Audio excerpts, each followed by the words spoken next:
Hey, what's going on? You're here with emails, and right now we are going over really seeing the new changes that are going to be affecting us after July 1st, 2025 for the Department of Education. If you are not aware, I'm here to let you know what's going on with it. So when we talk about the Department of Education, the new rules, if you are a non-professional degree, you're only able to get up to $20,000 a year.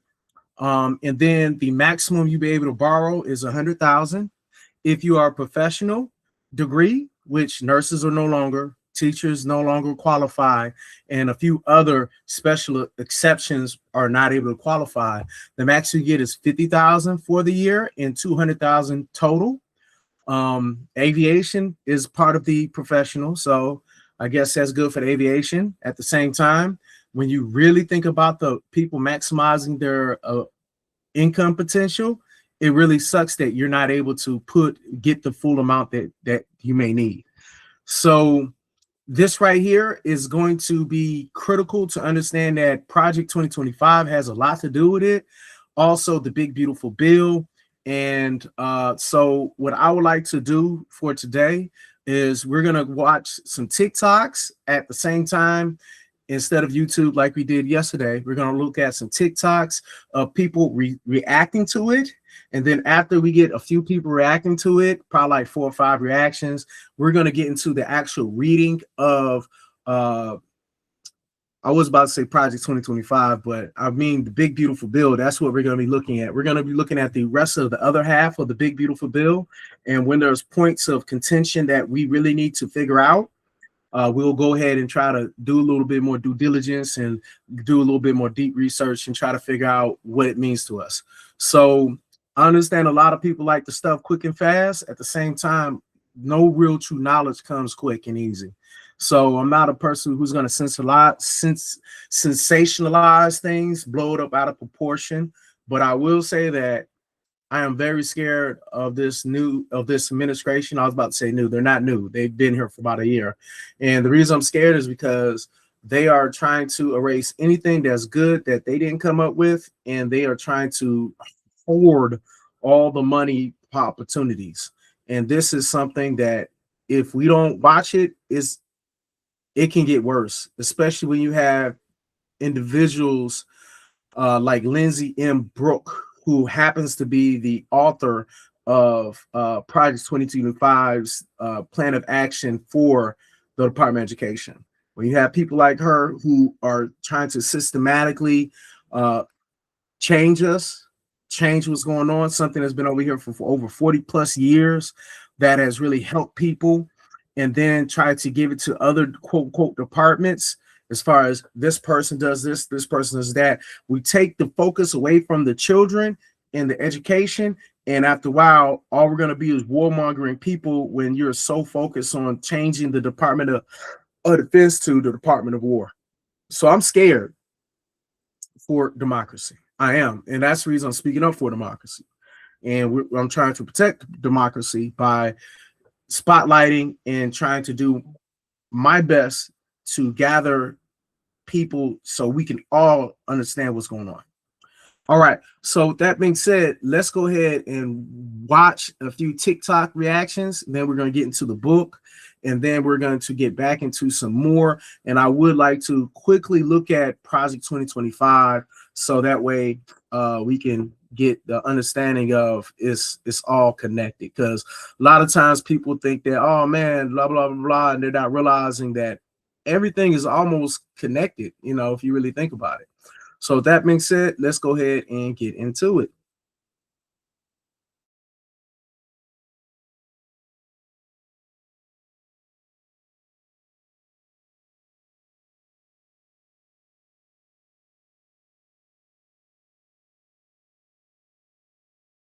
and sounded the alarm about how they were taking children with autism, IEPs, ADHD, anything that caused them to be prohibited from learning at any aspect in elementary school, taking them out of the class and putting them into an alternative school because they were going to be deemed as unable to learn. It turns out she was telling the truth, as Tennessee just came out with a statement as well as a new law that says that this is legal now. So when I got on this app and told you that they were in danger, it turns out the danger is a lot sooner than anyone could have expected, as Tennessee just issued a full statement and law saying that they will begin to remove children that are struggling in elementary school under 4th grade, and they will be taken out of this environment and placed into an alternative school to just learn basic life skills and not receive a high school diploma. So yes, the Tennessee Board of Education is now passing a new rule that allows students with disability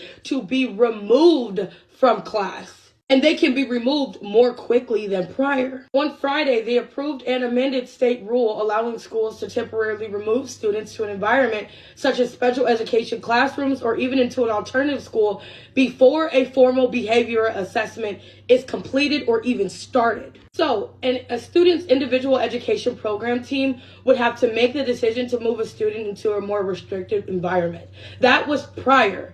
Now, that is not what the case is. They can literally just, a teacher has to make the call to move the individual child out of the classroom, and they can do it as soon as they want to. Instead of a last resort, it is now a first resort to remove children with disabilities from the classroom and place them in these separate classes, alienating them because they're not able to learn in the environment that they're in, or it could just be the teacher doesn't have enough patience. As someone who is going through this right now, and I'm not even in Tennessee, I am in Indiana, after my child's first day of school who has autism, they were trying to remove her from the class and put her in special education simply because she did not know them and would not communicate. This is not okay.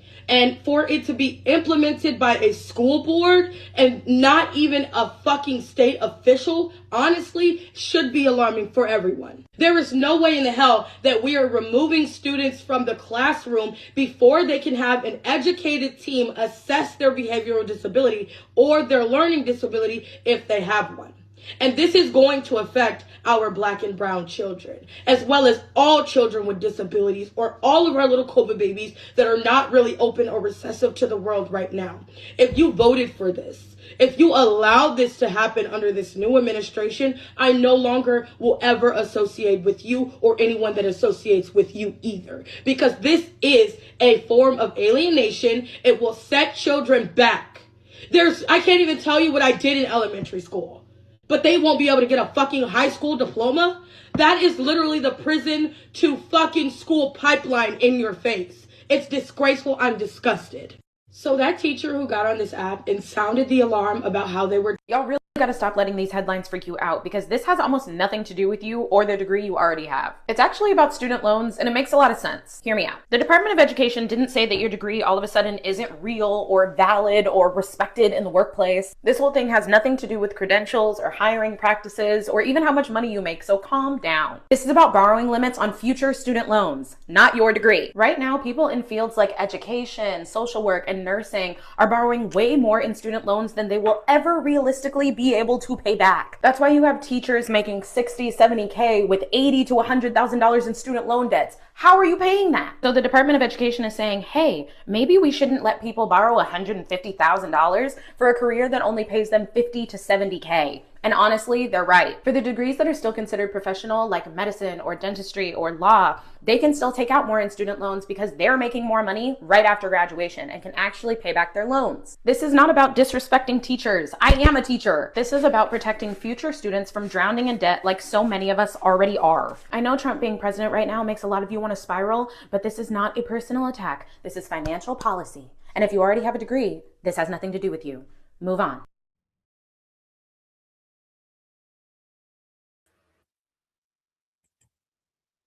I know she thinks she mean well, but if you know that the root is evil, you know what I mean? Sometimes it's best to, STF up, you know what I'm saying? Because it's not just that, it's all of the Department of Education being affected. But the only thing I have to say, I get what you're trying to say, that a lot of times you see these people who are only making $60,000 and they owe 80,000. I do feel like that's crazy. At the same time, there's no point of going to Harvard and then becoming a teacher. There's no point of going to a school that costs a lot of money for something that's going to pay you $80,000 at most after a while. So I do get that. What I'm saying though is her spirit on trying to feel like she's trying to, tell someone off. I mean, I don't know, man. It's kind of crazy that people can be so blindsided about in not really understanding everything. But at the same time, maybe she doesn't pay attention. So let me go ahead and keep my words to myself and let it go, because not everybody who's really down for the fight, it ain't really hit her. She don't care because she already got hers. So it is what it is. Y'all really got to stop letting these headlines freak you out. This is part 2 of me reading this Heritage Foundation document. Education policy reforms are key strategies for increasing the married birth rate. This is part 2, and this is where I left off. Earlier family formation and fertility. Fertility is significantly reduced for people who delay the age at which they start working, forming families, and having children. In 2021, the median age of women in the United States who have had a child for the first time was 27.3, up from 21.4 in 1970. The older that women are when they start having children, the fewer children they tend to have. And the older that women are who do not have children, the more likely it is that they will never have children. The average age of men when they first become fathers is also increasing, as is the average age at which people get married. In 1960, the median age for first marriage, we already read through that. Why are they doing that again? Anyways, I'm skipping to right here. Many factors have contributed to delaying the start of family formation until older ages, but one of the most important is the longer period of time that people spend in school. A majority of men and women now take more than 4 years to complete a bachelor's degree. Just 46.6% of the 2017-2018 college cohort completed their bachelor degree in 4 years. 63.4% completed the degree in 6 years. When people take more time to attain a degree, they are more than likely to postpone starting a family. At the same time, enrollment in graduate programs increased by 5% between 2010 and 2019, and increased another 5% by 2021. This increase from 2.9 million to 3.2 million students came in the wake of the Grad Plus federal loan program, established in 2006. With the advent of Grad Plus, students became eligible to receive subsidized federal loans for graduate programs up to the cost of attendance. This has likely played a key role in boosting enrollment in graduate school. Spending 2 years to obtain a master's degree and 4 or more years pursuing a PhD or professional degree means, on the low end, that people are spending 6 to 10 years in higher education. Most of them put off marriage and childbearing during that time. The longer it takes for people to complete their education, the longer they delay pursuing employment, and the older they are when they start to seek spouses and think about having children. Among women with a post-secondary degree who have children, 42.9% have their first child when they are 30 or older. Among women with only a high school degree who have children, only 8.5% wait until they are older than 30 to have their first child. Among women with a bachelor's degree or higher, 21.8% will never have children, compared to 11.5% among those who ended their formal education with a high school diploma. Ease of healthy reproduction peaks around 25. This is a lie, around 25, and naturally drops with age, accelerating dramatically throughout the 30s. Pregnancy complications also increase with age, which leads to greater C-section deliveries, which in turn dramatically limits the number of additional births without complication or need of C-section. The fact that they conflated all of this And they're talking about professional degrees, and then they're also talking about when people are having babies. This was supposedly written by two authors with PhDs. This is wild work to me that they put all of this in that one paragraph. Of course, expanded access to education and work opportunities has improved the career options available to everyone over the past several decades. But if businesses are chasing degrees instead of fulfilling job requirements, they are needlessly imposing costly higher education requirements on both men and women. Part of the problem is that overzealous civil rights enforcement by regulators has made it exceedingly difficult for businesses to administer job related pre employment tests. So, businesses require degrees as a poor substitute. In addition, state regulators require an excessive amount of licensing and credentialing for professions that do not need to be backed by particular degrees. Skills, knowledge, aptitude, and mentoring are more important than degrees that do not guarantee those traits. Finally, if the government provides excessively generous subsidies for higher education, women and men are being artificially pushed away from work and into more years in school because they do not want to leave those tax dollars on the table. Ironically, those free tax dollars mostly come in the form of loan subsidies and therefore tempt students to take on far more debt than necessary, leaving them trapped in a debt burden they did not prepare for, thus further delaying family formation. This is because more years of schooling often do not necessarily translate into better economic opportunities. For example, of those Americans with student loans, 42% hold an associate's degree or less. 17% of borrowers holding student loan debt are in the bottom quartile of earners. More than half of college graduates are employed in jobs that do not require a college degree. A majority of graduates at 852 colleges, 22% of all colleges earn less than $15 an hour. At more than a quarter of colleges, 1,022 of 3,887 institutions, a majority of graduates earn less than the average high school graduate up to a full decade into their careers. Fewer than half, 49% of all students, complete their bachelor's degree within 4 years, a figure that drops to 29% for Black students. The fact that they called out Black students is hilarious. Okay. Approximately 62% of bachelor degree seekers complete their 4-year degree in 6 years.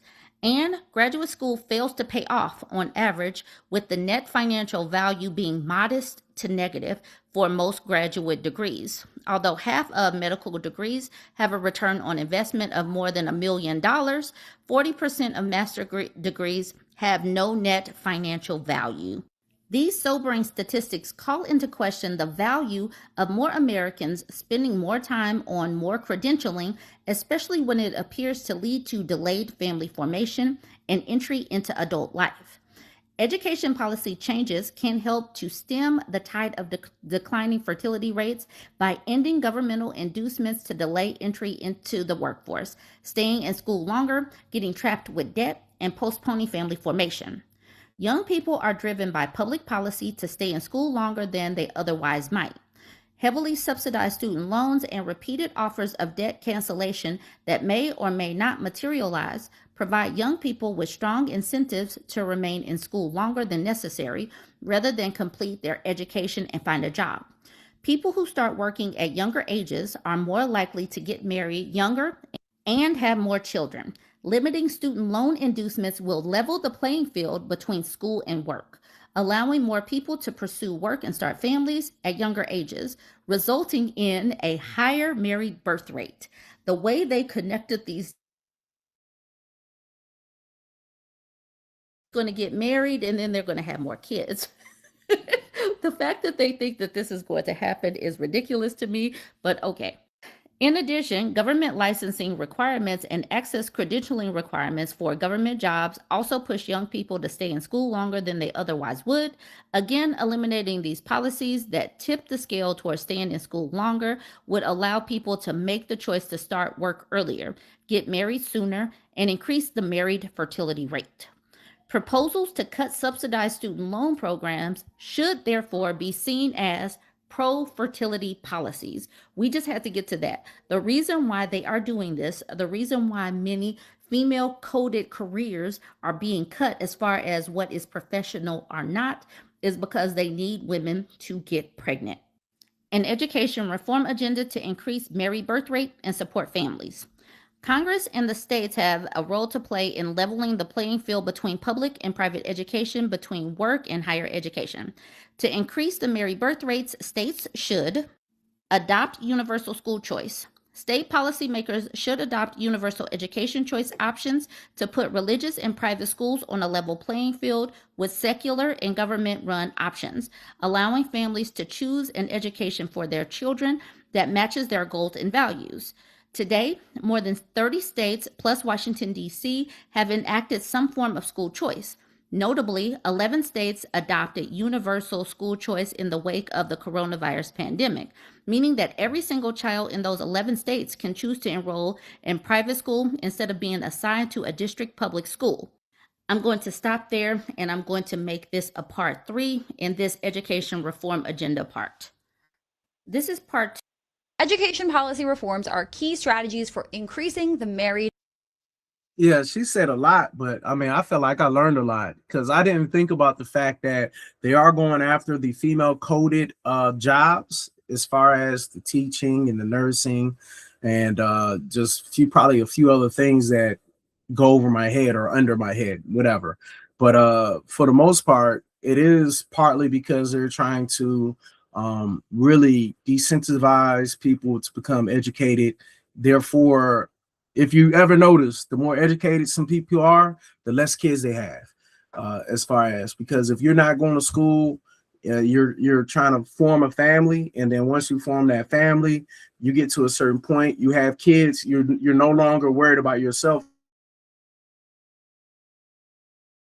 So I do get what they're saying with that, and it's good to listen to others, because that point of view I didn't even think about, but now that I know, I can't unsee it. So let's go ahead and continue on. Birth rate. This Heritage Foundation paper from last year that I've been talking about, this was co-authored by Lindsay Burke, the author of the education chapter in Project 2025, who now works in Trump's Department of Education. So these recommendations are officially showing up now in federal policy. The document argues that the decline in America's birth rate is happening because young people spend too many years in school. Public schools weaken religiosity. And because federal higher ed subsidies artificially steer people away from early marriages and having children, hence married birth rate. Their ideas for pro-fertility strategies are expanding access to religious K-12 schools, weakening teacher credentialing requirements, pushing young people toward work earlier, ending government-backed loans, and all these support programs. So now the One Big Beautiful Bill Act eliminates Grad Plus loans and puts tighter limits on Parent Plus loans. So elements of the push to end student loan cancellation, reverse save, and reform repayment/forgiveness are in fact underway. They also say that religious schooling increases fertility because religious adults have more children, and because public schools make it harder for families to raise children with values that support marriage and childbearing. The government should level the playing field so that more kids attend private and religious schools, aka vouchers. And we can also see how Christian nationalists are pushing their agenda into curriculum on the more state-by-state scale. So all of this, with the transfer of education functions out of the Department of Education, is alarming. So I'm going to be keeping a way closer eye on things coming out of think tanks like this, because clearly they are putting the stuff in here that they won't say in official policy. Education policy. All right, so let's take a step back and understand what's going on. These think tanks, just like that last lady was talking about, what was her name again? Miss Freslid. Excuse me if I'm not saying it right. I'm gonna call you Miss Fraz. Miss Fraz basically spotlighted just the concept that, you know, a lot of these articles from the Heritage Foundation that they're putting out are saying what the real motives are. And just like the lady before that was speaking, Miss Burr in Boogie, or Miss Boogie, I'm gonna call her Miss Boogie. Please excuse me if you don't like that. But yeah, I like Miss Boogie. Miss Boogie, like she was alluding to, it's all about having more kids. It's not about allowing the women to be independent people. And really, when you think about it, they're trying to pull back women into being pregnant and barefooted at the house, waiting for the husband to come home. That's what it sounds like, in a sense, when you think about, you know, the fact that they're trying to limit the opportunities for the female population. I mean, the thing is, when we think about teaching and nursing, those are two ones I'm really focused on right now. My thought process that they are no longer being able to get as many loans as they used to be able to is the fact that those are female-led industries.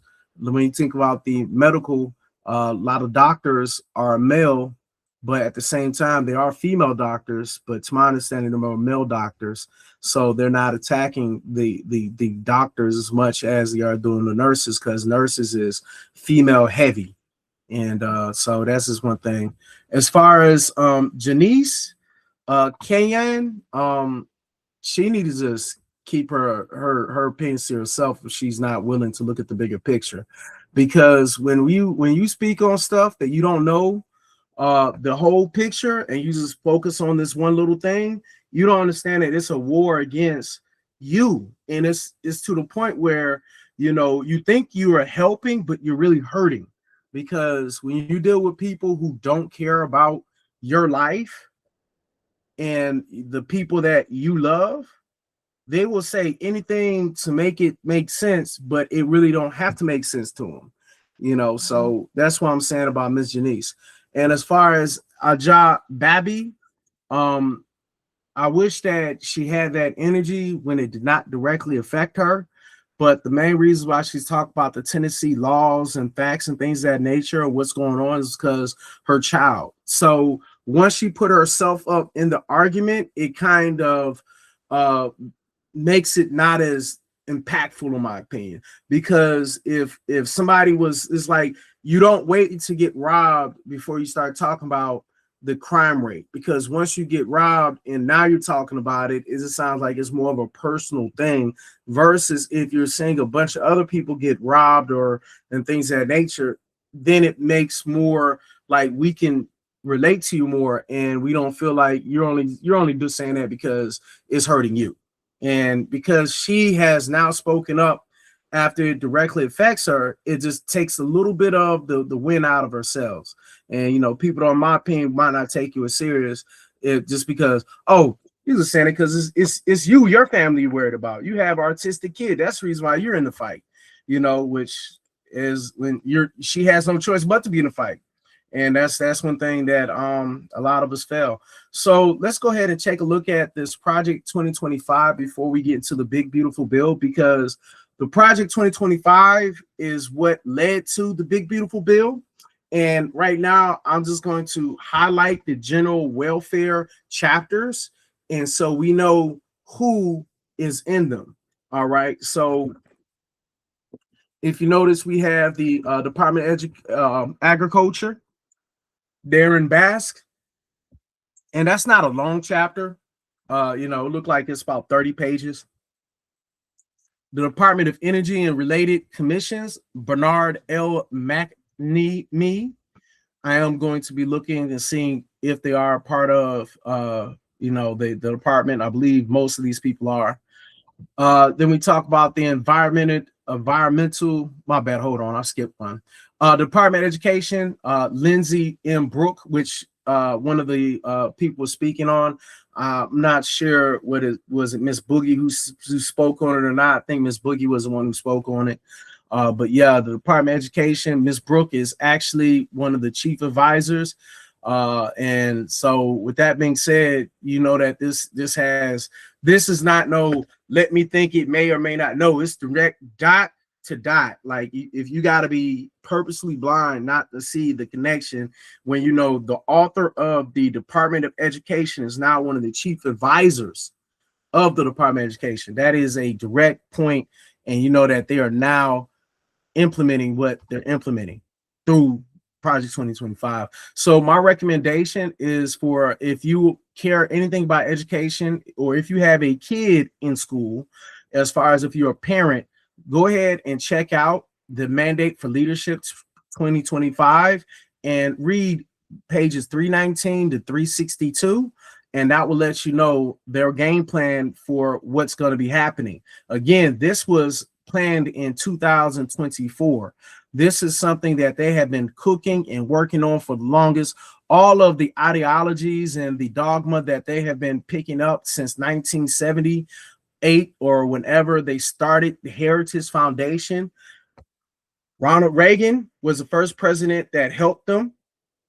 And now we are continuing that whole thing where it's now a slippery slope. And then now they're using Donald Trump to really maximize and push it.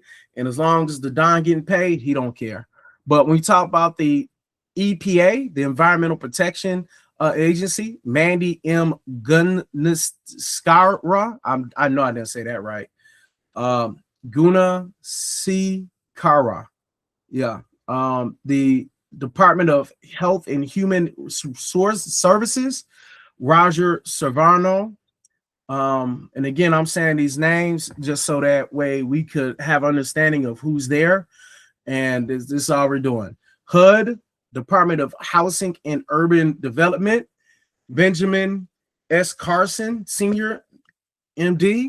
And I have so many, it's like when people like, I don't have anything nice to say, so I'm not gonna say it. But all I'm saying is Carson, he's not somebody that he's not my top 5 role models. If I was 15 years of age looking to find someone to model, don't model someone like Benjamin Carson.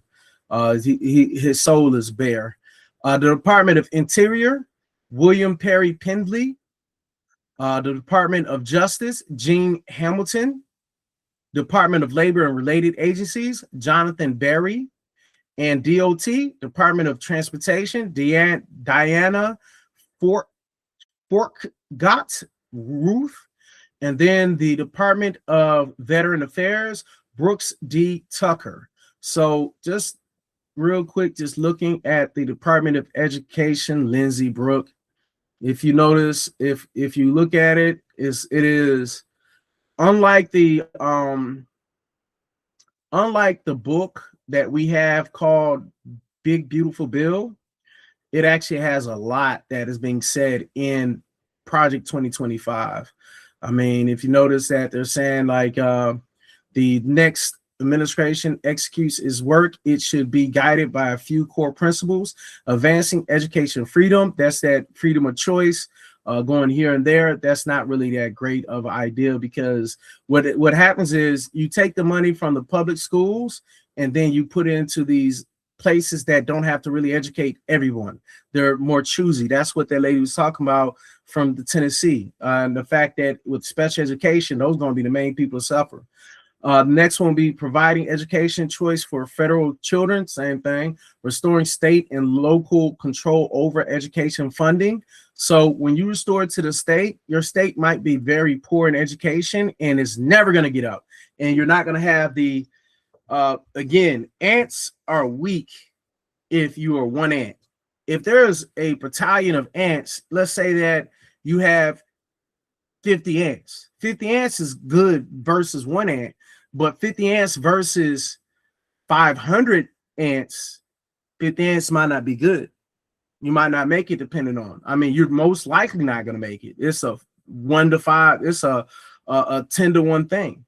And that's kind of like the point that we need to think about. 50 ants, let's say that we have a state like Alabama that has 50 ants, and every state represents 50 or more ants. So these 50 ants are not going to be as powerful as the thousands of ants that we have as a collective.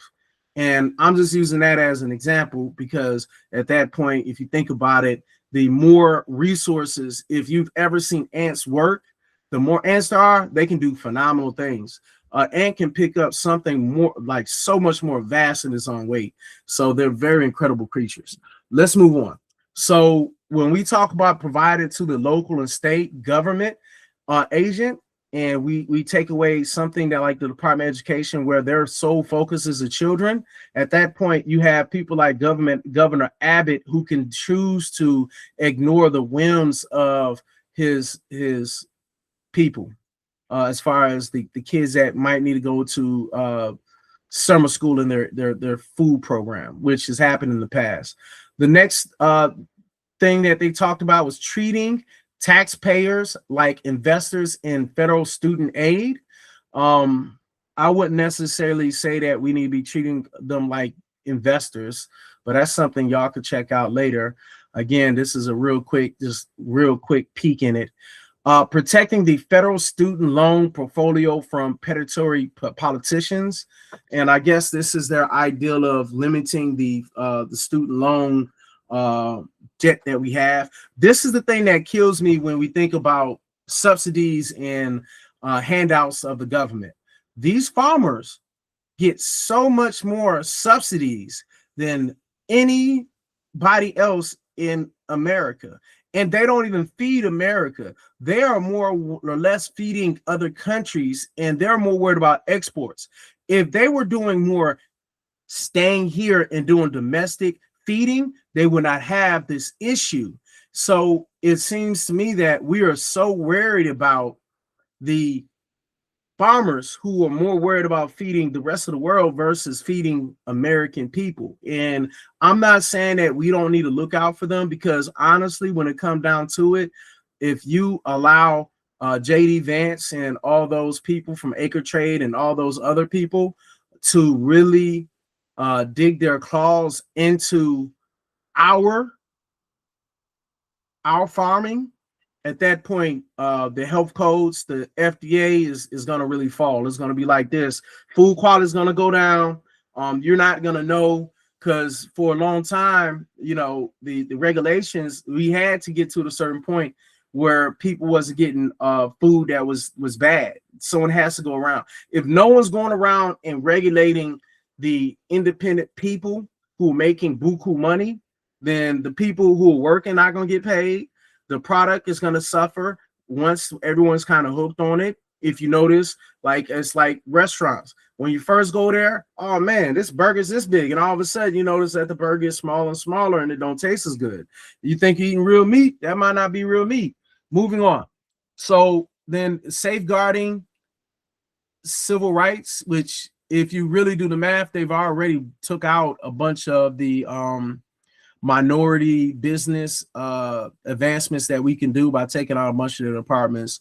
That's for another time. Stopping executive overreach, and they're basically saying Congress set policy, not presidents, through pen and phone executive orders.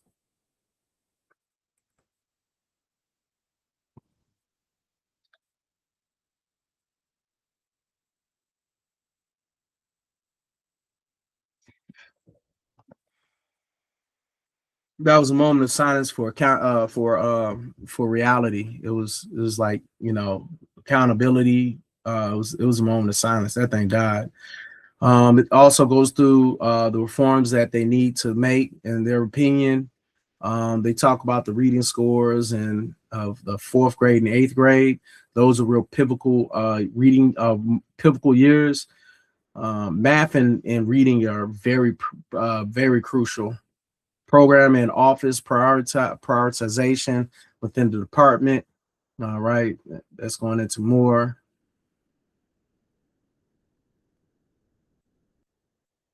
I'm just scrolling through. I'm not really reading it, but at the same time, if you want to pause it, you can pause it, take a look. So, then 4th and 8th grade math scores. Remember, 4th and 8th grade, that's where those are real pivotal times of a lot of testing. If you were ever in the educational field, that's when you test them kids the most. 4th and 8th grade. Oh, the Office of Civil Rights, they have been taking a number on them.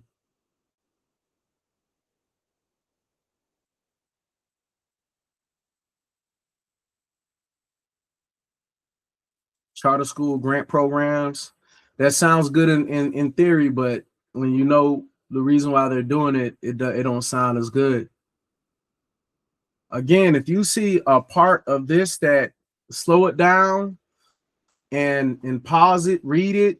I'm not going to be able to do it. If you would like to have it being read to you, I've already had this read out on a few of the past videos where it's just the reading of it, where I go over big concepts of the chapter, and then I have it read out.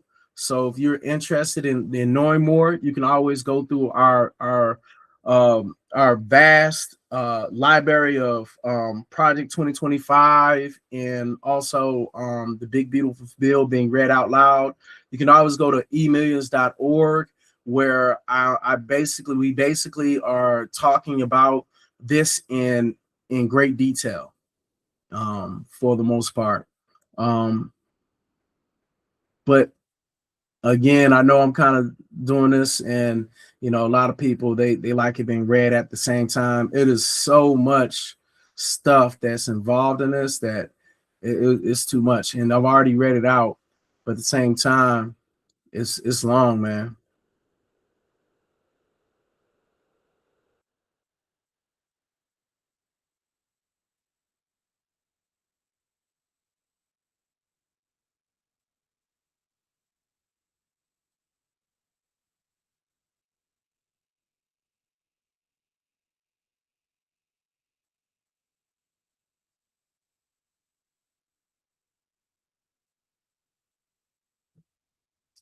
What they're saying, Congress should rescind the National Education Association congressional charter and remove the false impression that federal taxpayers support the political activities of these special interest groups. Not exactly sure what that means. I have to go back and touch upon this.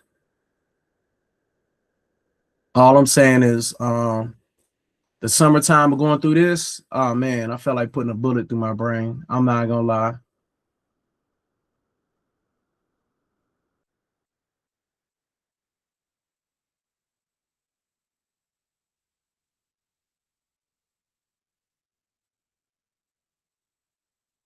Remember, they call this the conservative promise.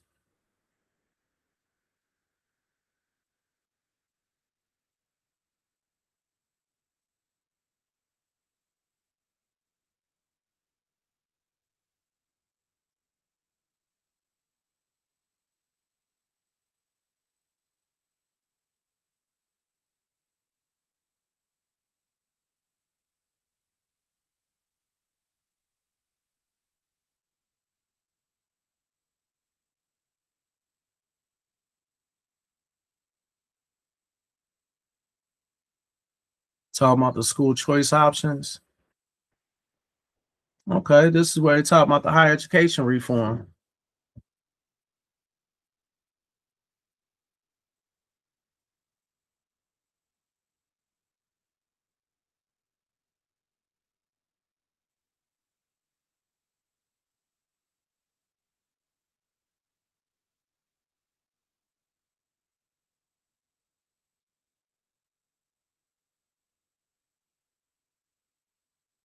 So the public service loan forgiveness program, which prioritizes government and public sector work over private sector employment, should be terminated. Again, it's like they're gunning. They're really doing a lot. They're doing the most.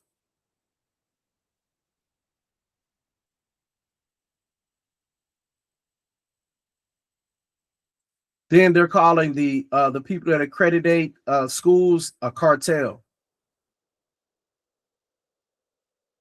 Confronting the Chinese Communist Party influences on higher education. So you know what? It's okay. After a while, China's going to be the place to move to, and because at least their dictator or authoritarian cares about their people, quote unquote. Our authoritarian doesn't care about the people at all.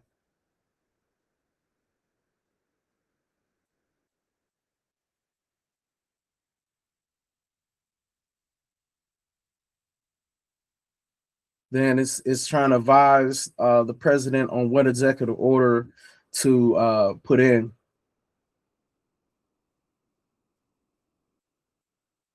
Minimize bachelor degree requirements.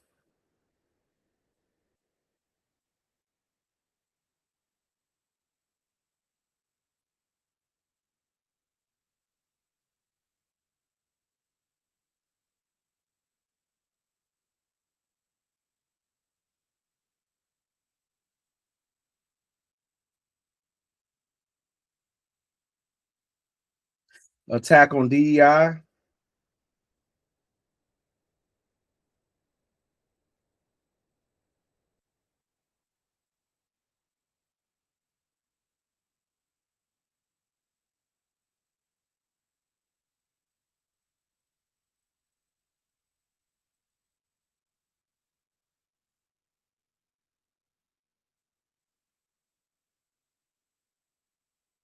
The attacking grants.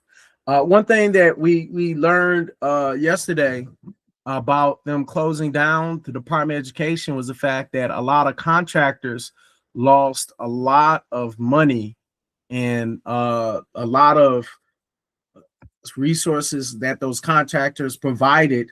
People in companies that provided work to the school system K through 12 was just eliminated with the Department of Education. So it was billions of dollars. My understanding that they were supposed to be giving out that they said we're not even worried about it. It's billions of millions, one of the two. When you deal with something as big as the government, it's normally billions, if not millions. I mean, but yeah, so you see, that's long. So let's go ahead and move on. And what I'm gonna do now is we're gonna see the difference out of how the Project 2025 is a lot more to read than Big Beautiful Bill. The Big Beautiful Bill, it has 900 something pages, but at the same time, if you look at it, it's all scattered. There's no complete synthesis or things of that nature. So, and the Big Beautiful Bill attacks a lot of things. We're just worried about the education portion. But when you look at it, just a real quick look at it, they're talking about nutrition, forestry, commodities, disaster assistance programs. You remember what happened in Texas, where it was a lot of flooding happening. Them people, some of them Trump supporters are really SOL. The crop insurance, investment in Royal America. All right, and then they talk about armed services. And that committee on banking, housing, and urban affairs, a committee on commerce, science, and transportation, a committee on energy and natural resources, as far as oil and gas, leasing, mining, lands, energy, water. Are y'all aware that I think what state is that? It's not Idaho. It could be Idaho. One of those northwest states. I'm not sure if it's Idaho or Montana, that they have a lot of state land that they are thinking about selling. Think about that. Once you sell it, you can't get it back. And those people have, like, all of a sudden now you want to sell it. So to me, it's kind of outrageous, but let's move on. Then again, they're affecting the water, the EPA, all of that. That's all EPA stuff. Then we talk about the finances, the tax system, how they're planning on attacking that and trying to give relief to the millionaires and the billionaires. That competitiveness when it comes to the job creators. Man, we are so cooked when you think about it. Foreign tax credits. Yeah. So if that you talk about other international tax reforms, investing in American families, communities, and small businesses, permanent investment in families and children. Right. That they're talking about the rural areas right now. But yeah, if you notice, like then they talk about the Medicaid in subtitle B, then they get to the Medicaid, health Medicaid. They talk, what did it say? Preventing wasteful spending. Ooh, our health is wasteful. That's crazy. Stop it, abusive financing practices. increasing personal accountability. Instead of you giving the money to the person who's going to help you out as far as your health, we're going to give you the check. We're going to give you extra $4,000 or $5,000 a year. At that point, the person who's going to get the $4,000 or $5,000 a year will spend it in less than a month. And then when it's time for them to go pay that outrageous bill, they're going to have no money. Oh, man. Expanding access to care. All right. Medicare, health tax, that enhancing choice for patients. So, yeah, loan repayment. Then I believe this is Committee on Health, Education, Labor, and Pension. Loan limits, loan repayment. This is where we're going to be going into. Pell Grants, accountability. We already looked at a bunch of this. Regulatory relief, limitations on authority. That Garden of Heroes. What in the world is that about? Figure it out later. So Office of Refugee Resettlement. And that now we're talking about Homeland Security and Government Affairs. And then judicial, immigration policies as far as immigration and law enforcement funding. Oh man, it's crazy. They have enough money for the ICE. I call them Gustavo, the Gustavos. Judiciary matters, radiation exposure compensation matters, Committee on Agriculture, Nutrition, and Forestry. All right, nutrition. Okay, so yeah. So now that we got that out the way, this is how it generally looks. But instead, if you notice, if you look at this, it's like a whole page, but it's really not a whole page. And that's how they do. So let's go ahead and get into the portion that we're here for. All right. And we're going to start on page 169 or 170, 170 actually.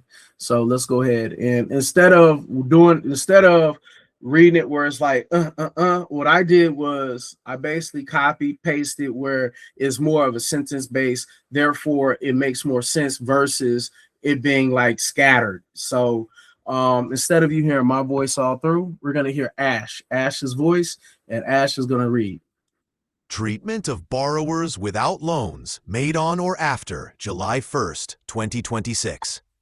A borrower who has an outstanding loan made under this part before July 1st, 2026, and who has not received a loan made under this part on or after July 1st, 2026, shall not be eligible to change the borrower's selection of a repayment plan to the standard repayment plan under subparagraph 170. Elimination of authority to provide income contingent repayment plans. Repeal. Subsection of Section 455 of the Higher Education Act of 1965 is repealed. Further amendments to eliminate income contingent repayment. This and that. Section 428. Section 428 of the Higher Education Act of 1965 is amended. In subsection, by striking, be subject to income contingent repayment in accordance with subsection, and inserting, be subject to income-based repayment in accordance with subsection, and in subsection, dot, in the subsection heading, by striking income contingent and, by amending paragraph to read as follows. Authority of Secretary to require. The Secretary may require borrowers who have defaulted on loans made under this part that are assigned to the Secretary under subsection to repay those loans pursuant to an income-based repayment plan under Section 455 or Section 493C, as applicable, and in the heading of paragraph, by striking income contingent or 171. Section 428C. Section 428C of the Higher Education Act of 1965 is amended. In subsection R, by striking for the purposes of obtaining income contingent repayment or income-based repayment, and inserting for the purposes of qualifying for an income-based repayment plan under Section 455 or Section 493C as applicable. In subsection / by striking be repaid either pursuant to income contingent repayment under Part D of this title. pursuant to income-based repayment under Section 493C, or pursuant to any other repayment provision under this section and inserting be repaid pursuant to an income-based repayment plan under Section 455 or Section 493C or any other repayment provision under this section, and in subsection ... in paragraph, period, by striking or by the terms of repayment pursuant to income contingent repayment offered by the Secretary under subsection, and inserting or by the terms of repayment pursuant to an income-based repayment plan under Section 493C, and in paragraph N, by striking except as required by the terms of repayment pursuant to income contingent repayment offered by the Secretary under subsection, and inserting except as required by the terms of repayment pursuant to an income-based repayment plan under Section 493C. 172. Section 485. Section 485 of the Higher Education Act of 1965 is amended by striking income contingent and Section 494. Section 494 of the Higher Education Act of 1965 is amended in the paragraph heading by striking income contingent and income-based and inserting income-based in subparagraph ... in the matter preceding clause by striking income contingent or and in clause by inserting as in effect on the day before the date of repeal of subsection of Section 455 after Section 455. 173. Repayment Assistance Plan and Section 455 of the Higher Education Act of 1965 is amended by adding at the end the following new subsection: Repayment Assistance Plan, man, in general, notwithstanding any other provision of this Act, beginning on July 1, 2026, the Secretary shall carry out an income-based repayment plan that shall have the following terms and conditions. The total monthly repayment amount owed by a borrower for all of the loans of the borrower that are repaid pursuant to the Repayment Assistance Plan shall be equal to the applicable monthly payment of a borrower calculated under paragraph ... except that the borrower may not be precluded from repaying an amount that exceeds such amount for any month. The Secretary shall apply the borrower's applicable monthly payment first toward interest due on each such loan, next toward any fees due on each loan, and then toward the principal of each loan. Any principal due and not paid under subparagraph or paragraph shall be deferred. 174. A borrower who is not in a period of deferment or forbearance shall make an applicable monthly payment for each month until the earlier of ...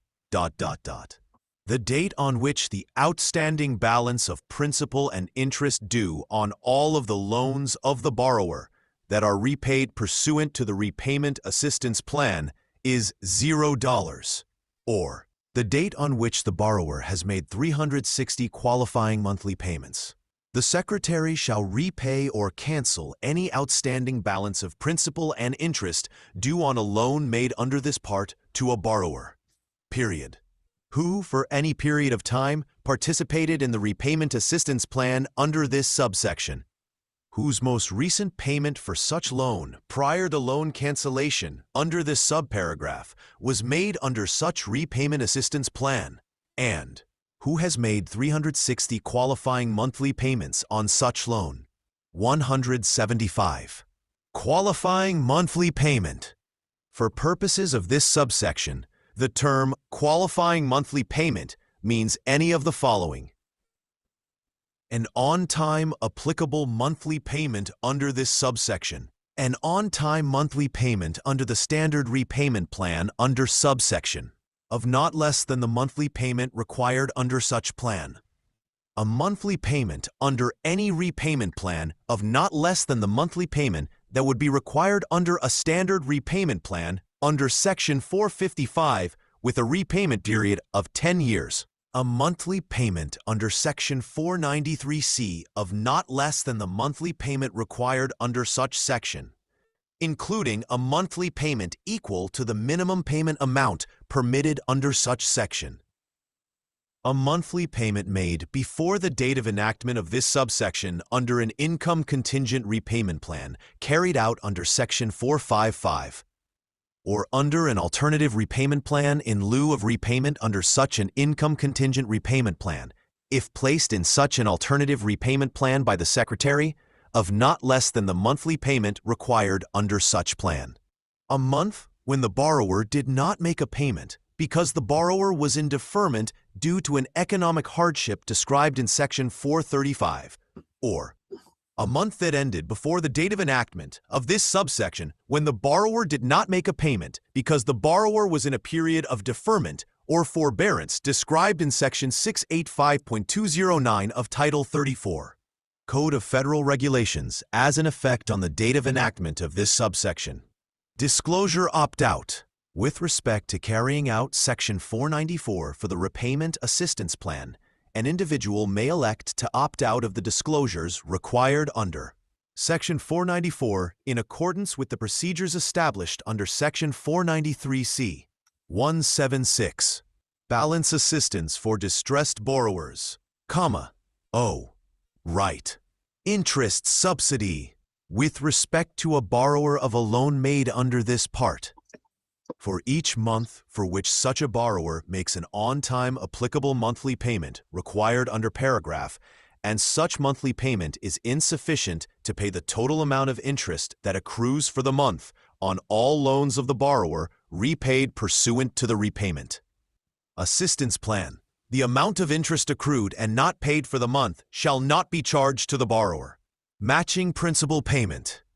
With respect to a borrower of a loan made under this part and not in a period of deferment or forbearance, for each month for which a borrower makes an on-time applicable monthly payment required under paragraph and such monthly payment reduces the total outstanding principal balance of all loans of the borrower repaid pursuant to the repayment assistance plan by less than $50, the Secretary shall reduce such total outstanding principal balance by an amount equal to the lesser of $50, or the total amount paid by the borrower for such month pursuant to paragraph minus the total amount paid by the borrower for such month pursuant to paragraph that is applied to such total outstanding principal balance.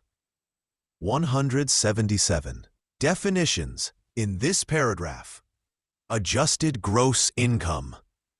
The term adjusted gross income means the adjusted gross income as defined in Section 62 of the Internal Revenue Code of 1986 of the borrower and the borrower's spouse, as applicable for the most recent taxable year, except that in the case of a married borrower who files a separate federal income tax return, the term does not include the adjusted gross income of the borrower's spouse.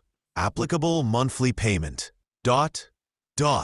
In general, except as provided in clauses question and, the term applicable monthly payment means an amount equal to the applicable base payment of the borrower divided by 12 minus $50 for each dependent child of the borrower.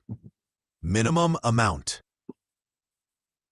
If the applicable monthly payment amount calculated under clause is less than $10, the applicable monthly payment shall be $10. Final payment.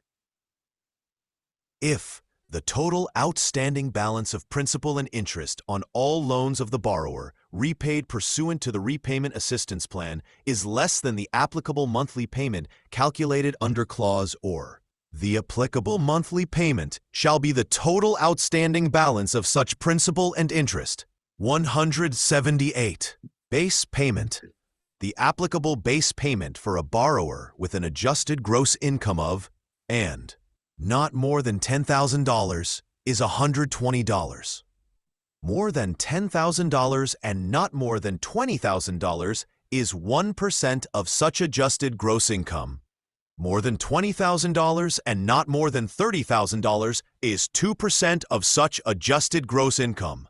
More than $30,000 and not more than $40,000 is 3% of such adjusted gross income.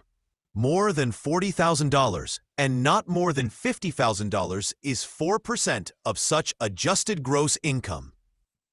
More than $50,000 and not more than $60,000 is 5% of such adjusted gross income. More than $60,000 and not more than $70,000 is 6% of such adjusted gross income. More than $70,000 and not more than $80,000 is 7% of such adjusted gross income. Interesting. Wasn't supposed to happen.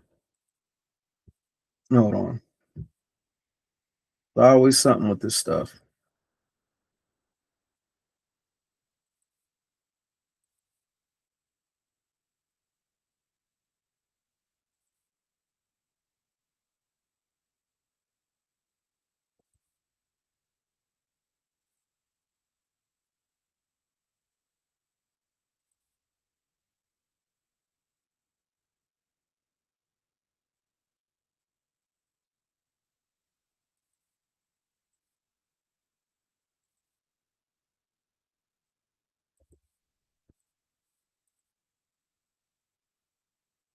Have my boy Bill or Bob read it.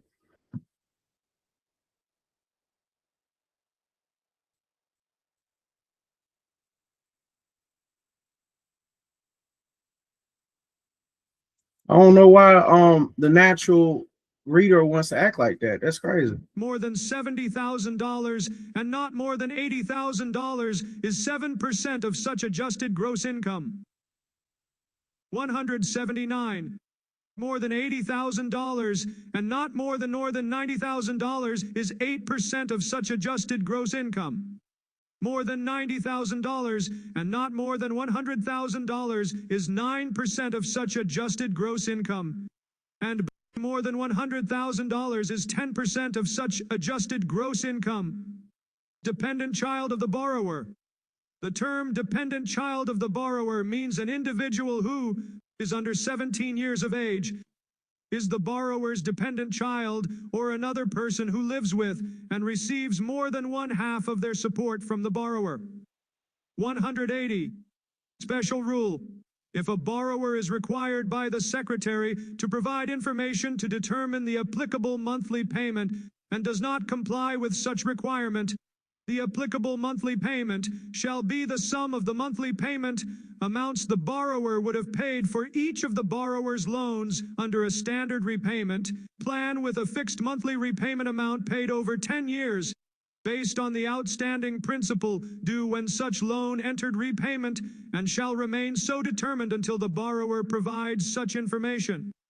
181. Federal consolidation loans. Section 455 of the Higher Education Act of 1965 is amended by adding at the end the following: consolidation loans made on or after July 1st, 2026, notwithstanding subsections, and of Section 428C, a federal direct consolidation loan offered to a borrower under this part on or after July 1st, 2026 may only be repaid pursuant to a repayment plan described in subsection or as applicable, and the repayment schedule of such a consolidation loan shall be determined in accordance with such repayment plan. 182. Income-based repayment. Amendments. Accepted consolidation loan defined. Section 493C of the Higher Education Act of 1965 is amended to read as follows: accepted consolidation loan. In general, the term accepted consolidation loan means a consolidation loan under Section 428C or a federal direct consolidation loan if the proceeds of such loan were used to discharge the liability on an accepted plus loan.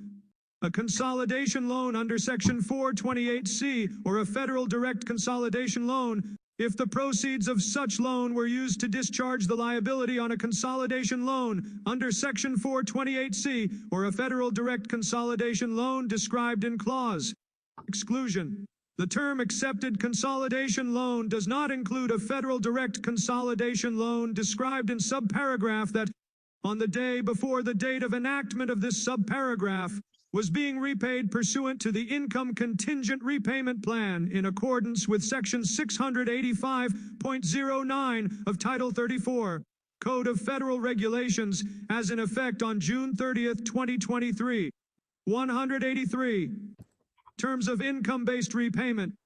Section 493C of the Higher Education Act of 1965 is amended by amending paragraph to read as follows. A borrower of any loan made, insured, or guaranteed under Part B or D may elect to have the borrower's aggregate monthly payment for all such loans not exceed the result described in subsection. Divided by 12. In paragraph. In subparagraph, clause by striking subclause and striking the borrower and all that follows through ends and inserting the borrower ends. And in subparagraph, clause by striking subclause, striking the borrower and all that follows through ends and inserting the borrower ends and striking or at the end. By repealing paragraph and in paragraph. In the matter preceding clause, by striking for a period of time prescribed by the Secretary, not to exceed 25 years, and inserting for 25 years is awarded, or for 20 years, in clause by inserting after paragraph, in clause by inserting after Section 455, 184, in paragraph, by striking standard repayment plan and inserting standard repayment plan under Section 428 or 455, or the Repayment Assistance Program under Section 455. Eligibility determinations. Section 493C of the Higher Education Act of 1965 is further amended in subparagraph by inserting of Section 455 after Section 455 and in subparagraph by inserting of Section 455 after Section 455. Termination of special terms for new borrowers on and after July 1st, 2014.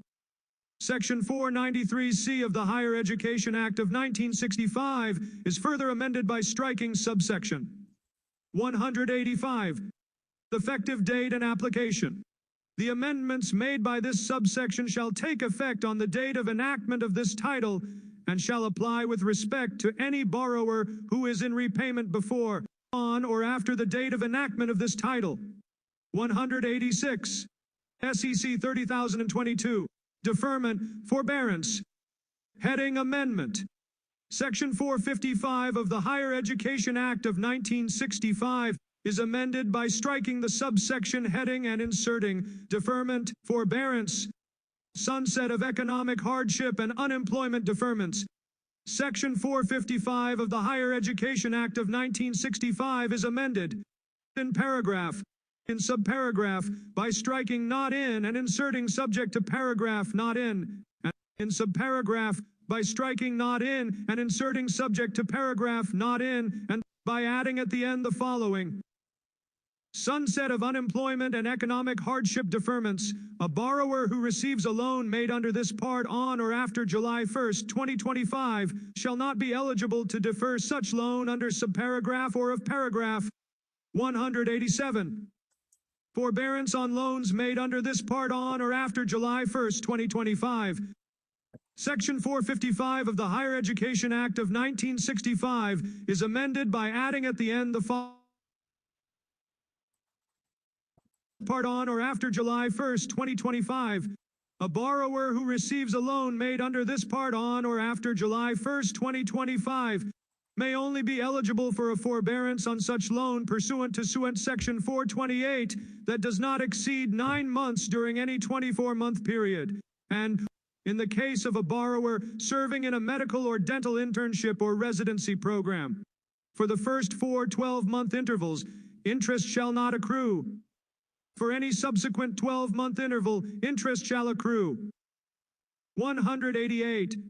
SEC 30,023. Loan rehabilitation. Updating loan rehabilitation limits. FEL and direct loans. Section 428F of the Higher Education Act of 1965 is amended by striking 1 time and inserting 2 times. Perkins loans. Section 464 of the Higher Education Act of 1965 is amended by striking once and inserting twice. Effective date. The amendments made by this subsection shall take effect on the date of enactment of this act and shall apply with respect to any loan made, insured, or guaranteed under Title V of the Higher Education Act of 1965. Minimum monthly payment amount. Section 428F of the Higher Education Act of 1965 is amended by adding at the end the following. With respect to a loan made under Part D on or after July 1, 2025, a monthly payment amount described in subparagraph may not be less than $10. 189. SEC 30,024. Public Service Loan Forgiveness. Repayment Assistance Plan. Section 455 of the Higher Education Act of 1965 is amended in clause by striking or in inserting a semicolon. In clause by striking and inserting of this section, or by adding at the end the following new clause. On-time payments under the Repayment Assistance Plan under Section 455 and 190. Public Service Job. Section 455 of the Higher Education Act of 1965 is amended by redesignating clauses and as subclauses and respectively, and adjusting the margins accordingly. By striking the term and inserting in general the term, by adding at the end the following.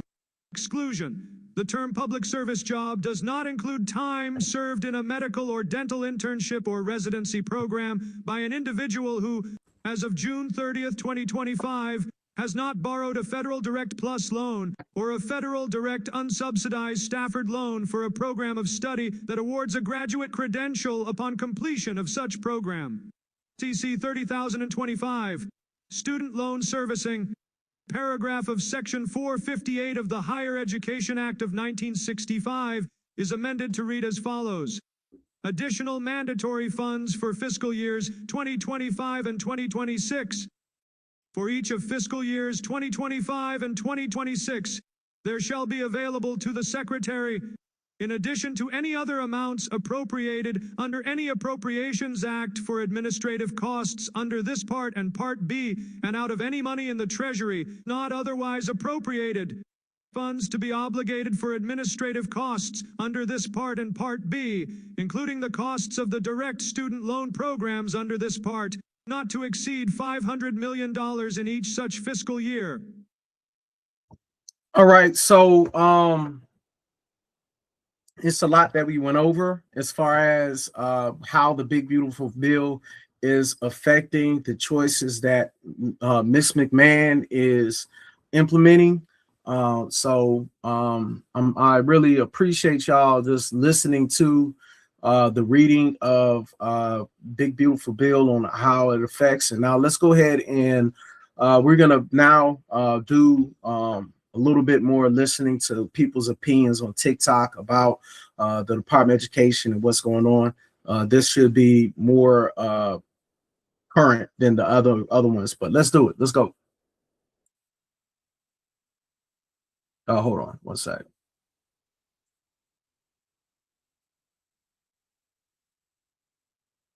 You're mad because the government just said your degree. I don't ever slow up, no I don't take shit. I got no love for the fakeness. If you wanna play tough and wanna hate this, I'll always show up. I don't ever slow up, no I don't take shit. I got no love for the fakeness. If you wanna play tough and wanna hate this, I'll always show up and make a statement. I don't ever slow up, no I don't take shit. I got no love for the fakeness. If you wanna play tough and wanna hate this, I'll always show up and make a statement. Everything I do so instinctive and so passionate. Every word I move so descriptive like an adjective. I got a vendetta against people who patented being negative when you should be getting after it.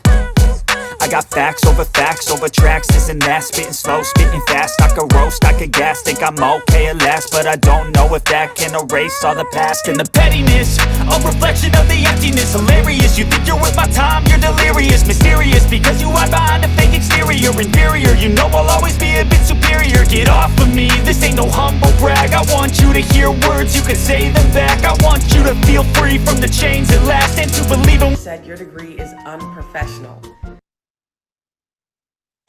That's not the way you're supposed to do it, Dad. They want us to do it. I don't know that way. Why would they change math? Math is math.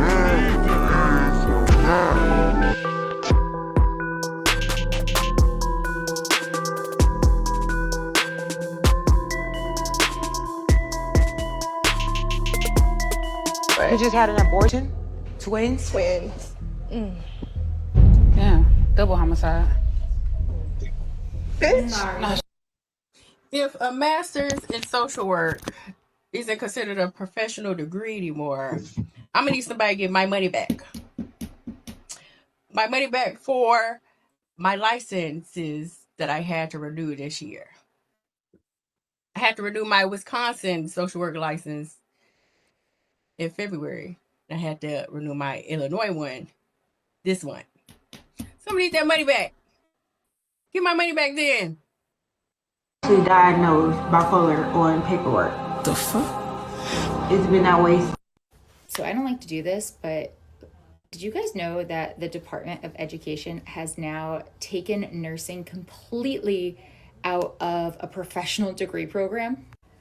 So if the healthcare system isn't broken enough and there's not already a shortage of nursing, by doing this, congratulations, you're going to be short 1 million other nurses. By not giving nurses the same amount of reimbursement or like educational loans that you do for other practices that are included in this, like MDs, veterinarians, chiropractors, podiatrists, people aren't going to go to school. So apparently my doctorate that I busted my tushy for is not going to be considered a professional degree. Cool. Oh, and they also did this to teachers too. So basically getting your doctorate for nursing or education is now going to be a waste. So your ER wait time's going to go up. You want your medication? Good luck finding a nurse. You want someone to spend extra time with your kid because they need to be tutored? Good luck finding that higher level of education. Bravo. I don't know how it's going to work. I don't know how it's going to go. I don't know how it's going to go. It could go either way. Let's talk about the big beautiful bill, Trump's policies and how they hurt nurses, other professions, minorities, and the working class. So when you look at the big beautiful bill, essentially it wants to put stipulations on eligibility requirements for loans depending on what degree you're seeking. Yes, it is a fact that nursing was not considered a professional degree prior to this bill. Now, that never impacted how much people could take out for their federal student loans. Now, with this new policy, it is now categorizing degrees, and based off of what category you're in is the max on federal student loans you can take out. So law, dentistry, medicine, for example, are capped at $50,000 annually, $200,000 per person, and non-professional degrees are capped at $20,500 annually, $100,000 per person. When you're looking at some of these degrees, they cost way more than that. The ones in the professional category and some of the ones in the non-professional. CRNA, a lot of master's, doctorate programs, they cost way more, school counseling, etc. When you look at schools nationwide, majority cost more than that. Supposedly, the goal of the bill is to pressure universities to decrease the costs of tuition in some of these categories. In reality, and historically, there have been rare, when I'm saying it's rare, like I couldn't even find more than a handful of examples of occasions where schools actually do this. I've seen plenty of examples where schools freeze tuition, like it doesn't go up the following year. To decrease tuition is a hypothetical that rarely exists, 1. 2, if the Department of Education cared so much about lowering the cost of tuition, why didn't they directly target universities and tell them that they had a max on how much they could charge for these degrees? Riddle me that. Universities are historically known for increasing their tuition every year. What is their reasoning? Now, she got a good point on that.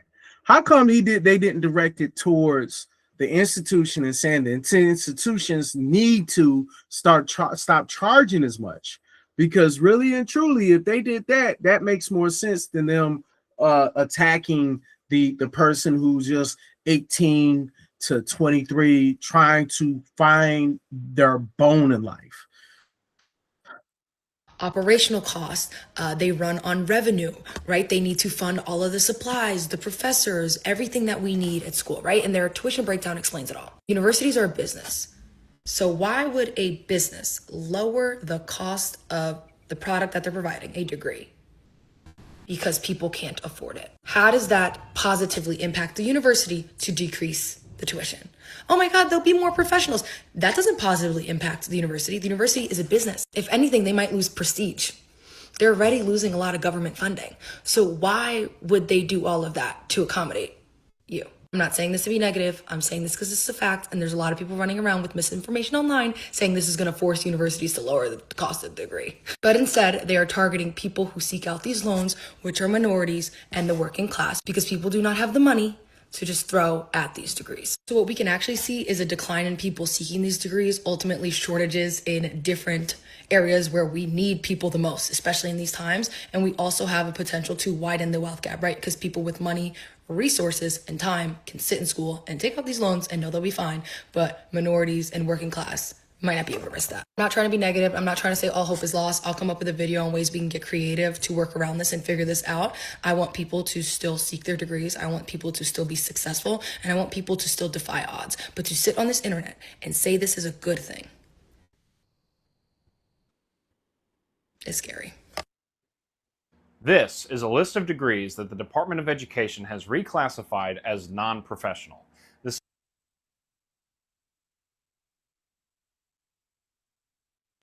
So I came into it with my two. This is a list of degrees. So let's look at it. That the Department Education, of Education including teaching master's degrees, nursing, social work, non-professional. public health. This is what Education else? has reclassified Physician assistant, occupational therapy, physical therapy, audiology, speech language pathology, business masters, engineering masters, counseling, and therapy degrees as non-professional.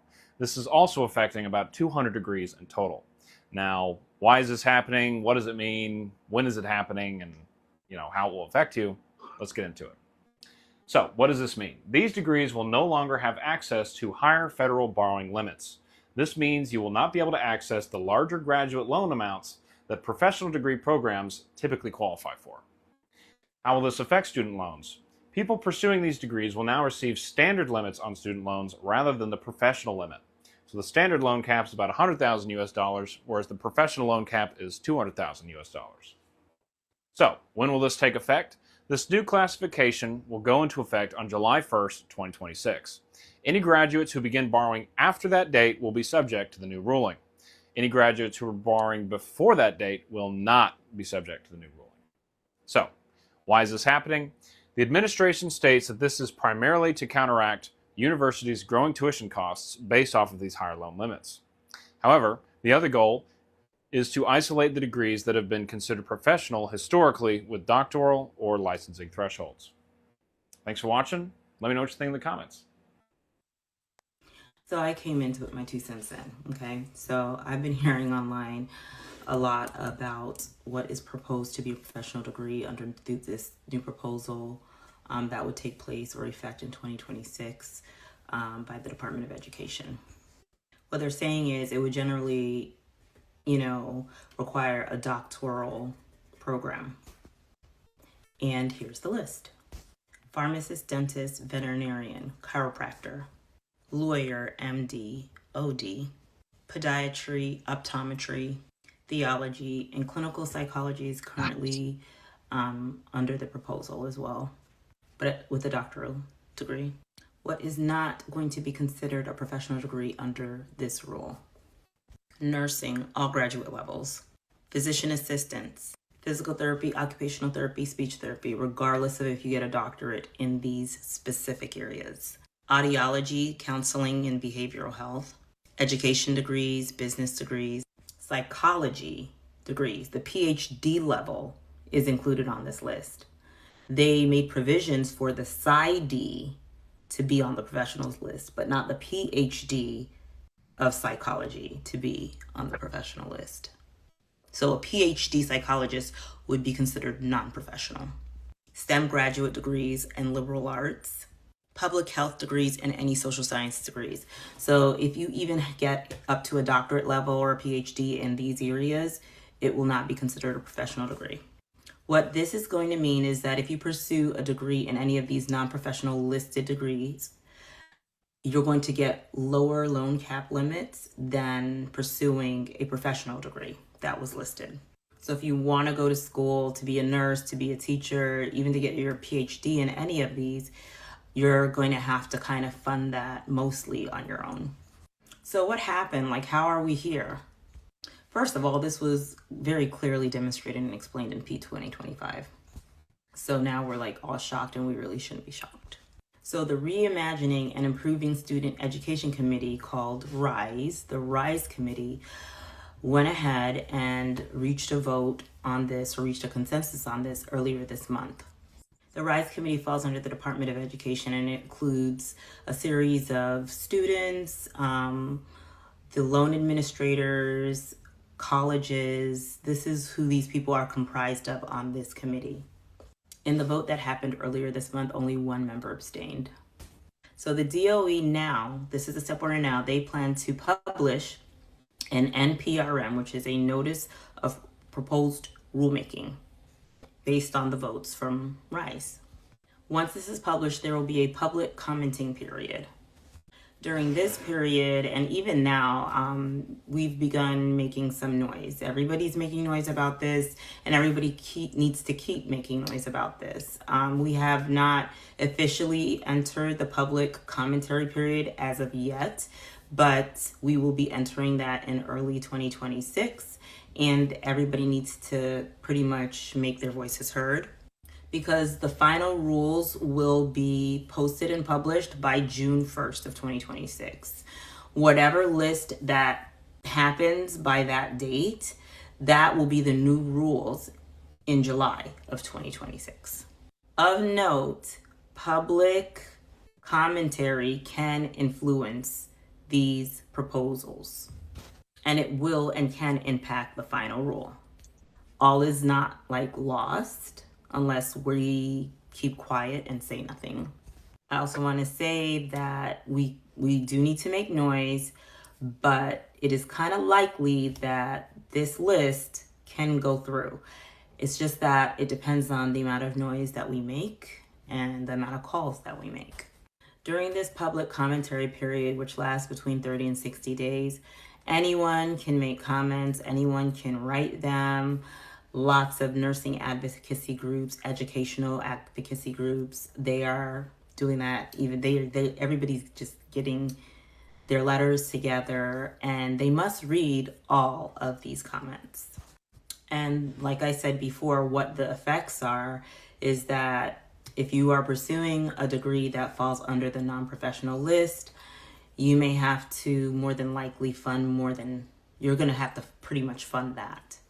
If you're pursuing a degree that is on the professionals list, you're going to have a higher loan cap. Loan cap meaning what you can borrow. You see, this is what I foresee the foreseeable future problem would be.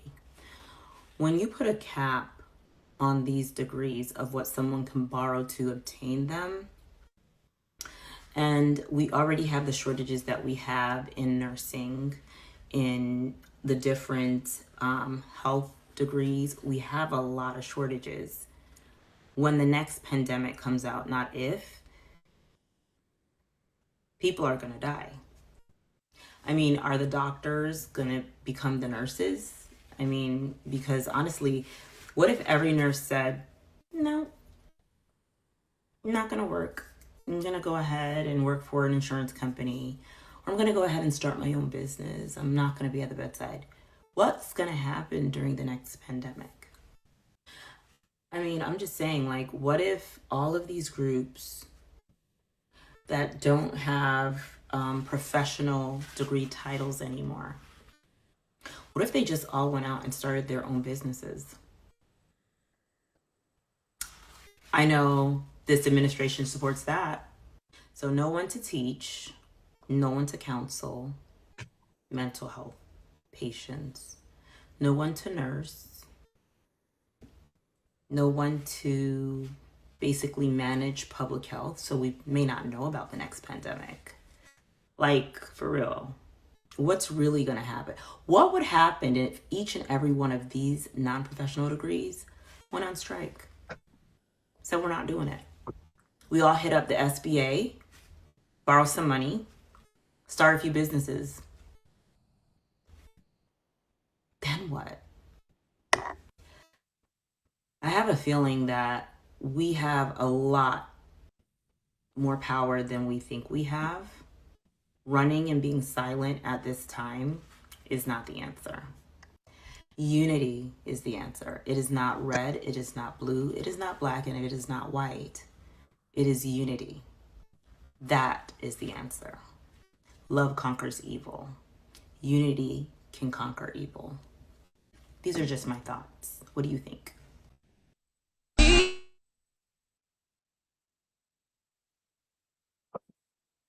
All right, so just recapping off of the people we just listened to. When I'm listening to Tyra, the last person who's professional, not who's talking about the professional, non-professional, she summed it up, everything we talked about. I love her approach and the way she spoke on it. That shoot, let me go ahead. I need to probably follow her or something of that nature. But yeah, when it comes down to just knowing that we actually can have a major impact if we speak now, because when we talk about those hands off, when we talk about all of those protests that we have been going through since really February, we need to continue on that. And I know that I might need to do a little bit more than what I have been doing.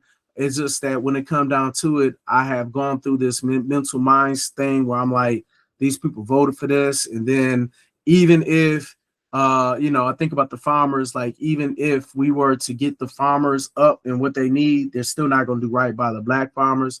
As me being a black person, I am thinking about the fact that when it comes down to it, even if things are right where there's so much of the system when it is good, quote unquote, that we don't really get, and we don't qualify for a lot of things, or we have extra scrutiny when it comes to being qualified or being able to do this and that. That even if like it sickens me that somebody who has a felony on their record has more of a chance because their skin tone than me with the master's degree and the other degrees and certifications and licenses that I do have. And it sickens me that this person with an F on a record can get it with me with a clean. And I've seen it numerous times. And I've lived in the red states. And, for the most of my life, I've lived in red states. I have lived in Maryland, where Maryland, that's when it opened my eyes to the fact that it's like, man, they really discriminate, because Maryland is more blue, and they wasn't as discriminative. Like if I went for a job and I may have gotten a job and, they gave me a shot, they gave me a chance, versus when I was in Texas, where I felt like I had to really beg and plead just for opportunities. And there's so many people who just, you should be lucky you have a job. And that's just not me. I don't mind working and grinding, but man, like let me find some other kind of joy.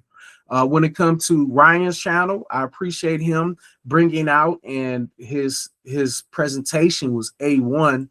Then after that, when we talk about Eunice Jimenez, her talking about the nursing and non-professional degrees, a lot of what she said was a lot of facts in there.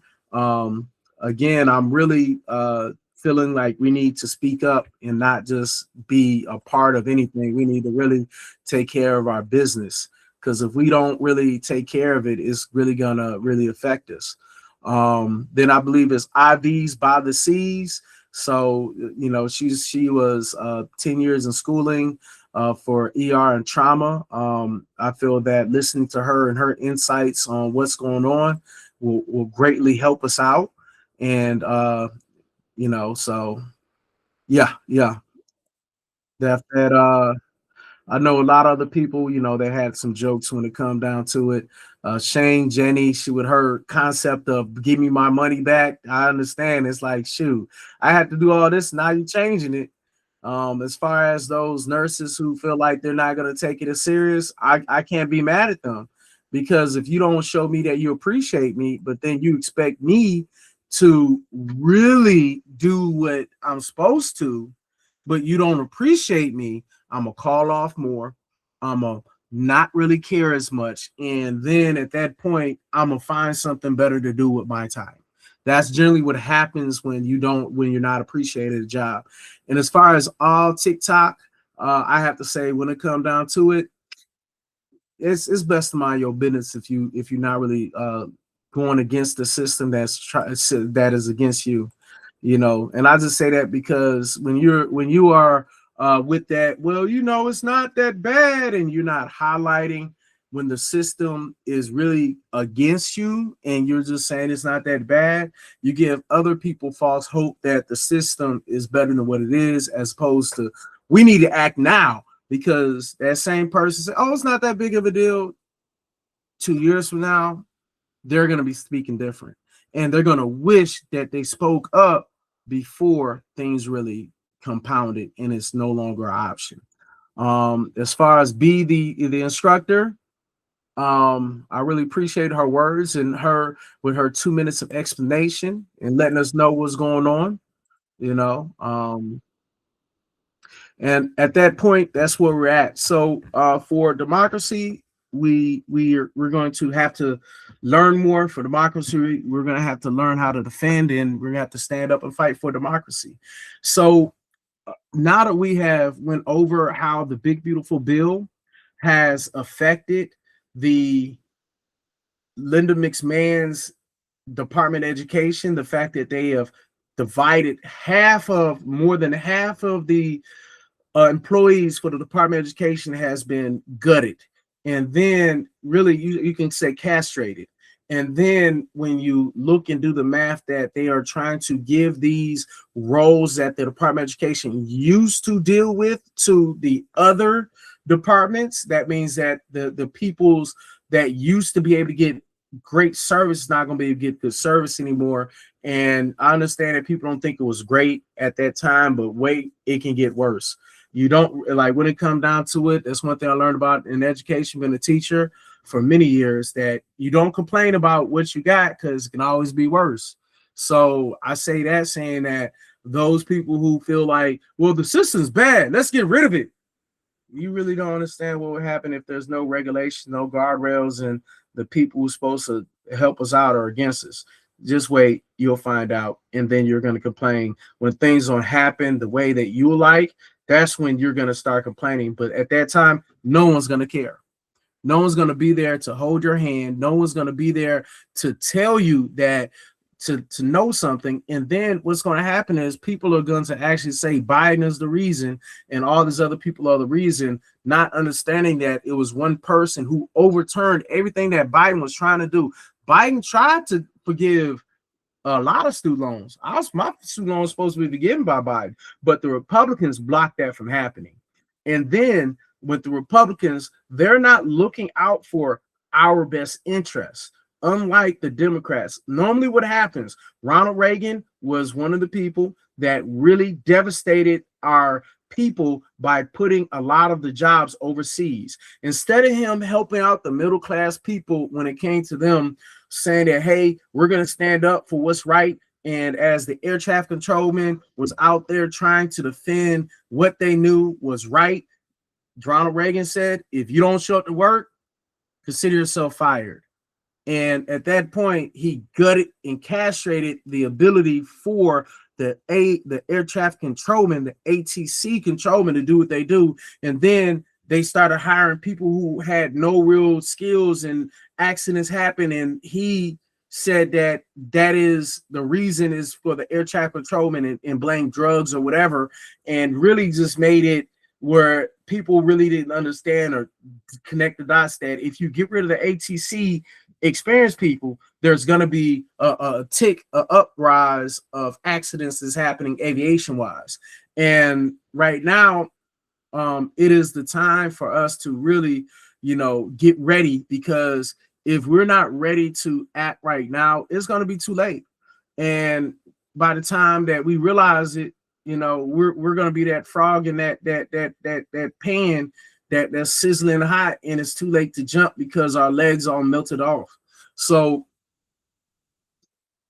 just keep on to it. I recommend you reading the Big Beautiful Bill on your own if you like.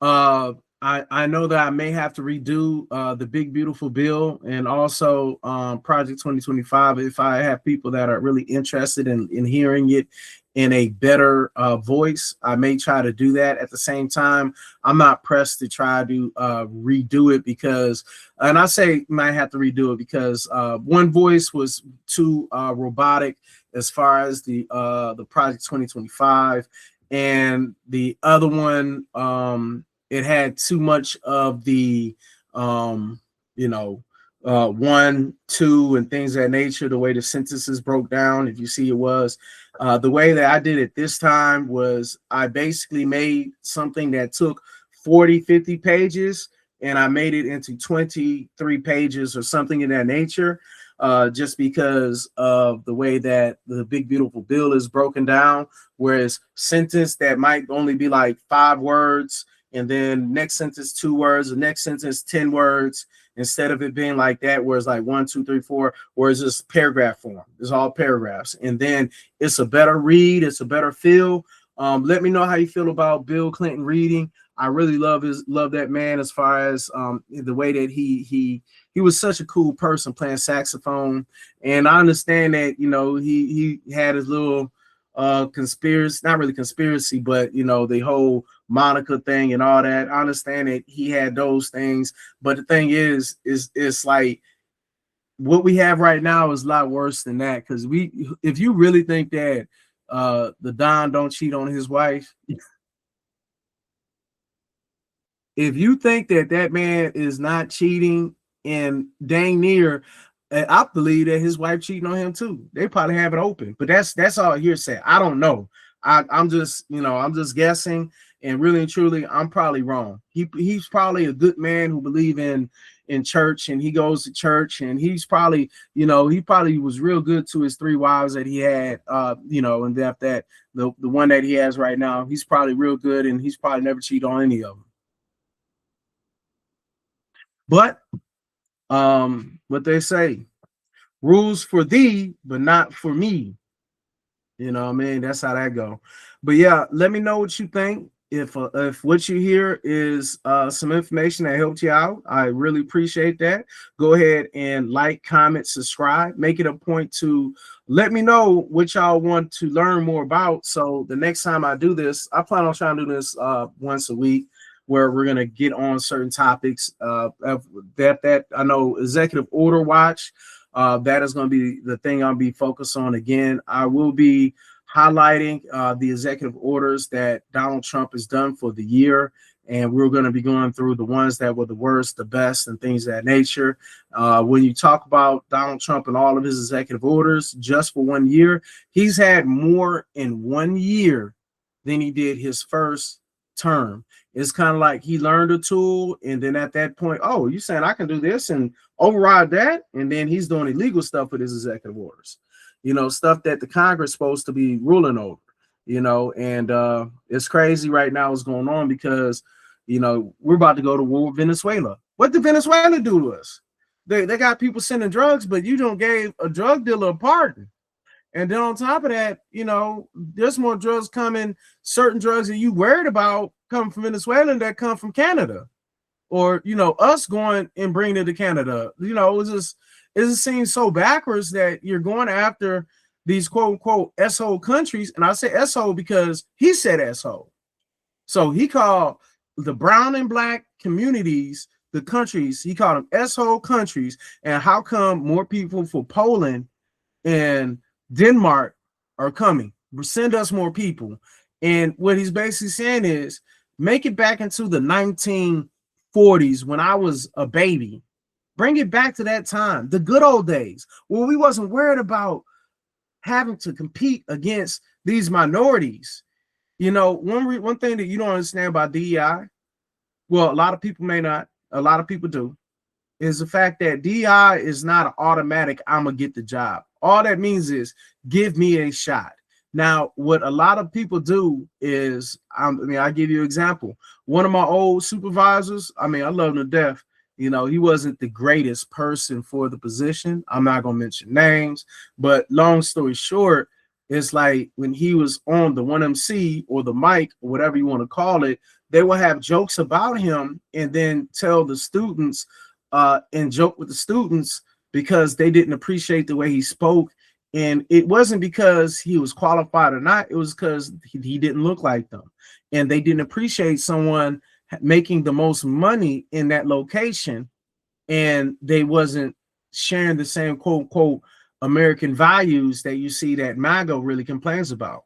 And I say this is something that a lot of people face, because if you are an Asian person or Mexican person and you come in and it's a straight white facility, a lot of times you're going to have a lot of friction with the people. Because the thing is, when we think about the people who actually are leaders, that the people that we vote for leadership, oftentimes it's not the most qualified person. It is the person who essentially represents the community the best. Meaning that if, let's say that we are in an army full of white women, we're more likely going to be looking for a white boss that may be a woman, most likely, or a male. But we're going to be looking for that boss that may not be that A+ student, that B+ student, may not be the most intelligent person.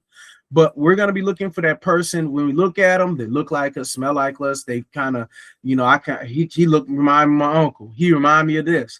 I'm okay with him being the leader, even if he doesn't know as much as I do about the subject, because he puts me at ease. He doesn't challenge my foundation. And it's not going to change what I got going on, as opposed to the forward thinker like Biden and like Carter. Biden and Carter were two of the best presidents, humanitarian presidents. And there are some things that Biden has done, especially when we talk about Gaza, that I can say that he's not the best person when it comes down to, like, what he was doing with Gaza. It's like the fact that, I'm not going to go into deep detail about it, but you do need to really understand that what's going on in Gaza is comparable to what was going on in Nazi Germany. And with this AI technology that's happening, they have the ability to determine if some people are at their houses, and it's like this app, AI app that's like Daddy's Home. And what happens is, once they realize that Daddy's home, they'll bomb that location. And they don't care if the mother and the kids are there too, or the parents or whatever. All they care about is that one combatant that's in there. And they don't care if they get rid of 10 other people to get rid of one. And they look at it like killing a rat or a roach in your house, or an ant or a bug. They're not looking at it like it's human life that they're killing. They're looking at it like it is an animal. Like, you know, kind of like Christy Nolan, her killing her dog. You know, it's one of those kind of feelings where if you really pay attention and listen and watch what they're doing, you will have no choice but to be disgusted. But when you turn a blind eye, and I'm not going to front, it's been years where I have turned a blind eye to things, because, like, you know, the thing about Biden, I knew that Biden had a lot he had to deal with, dealing with the COVID. And in my mind, I knew 2 years of him being there, he was more worried about COVID stuff. And people feel like it was an overreach when it comes to things. But a lot of times when you don't take care of stuff, you have to overreach to overcorrect something because someone was not doing what they need to do. Do y'all know when COVID happened, the president knew months before what was going on, and he had the opportunity to minimize the threat by implementing things earlier than what he did. There's things that, like, we kind of ignore and don't really pay attention to. But in 2019, when y'all was worried about us being home, it's going to happen again, because we're getting rid of a lot of the expertise, and the nurses are the main ones combating sickness. The doctors don't really combat sickness. Doctors, in my mind, are like managers. They're like in the military sense, they are the officers. They're not the E5s or lower. They are not the people, the E4 mafia, whatever you want to call them.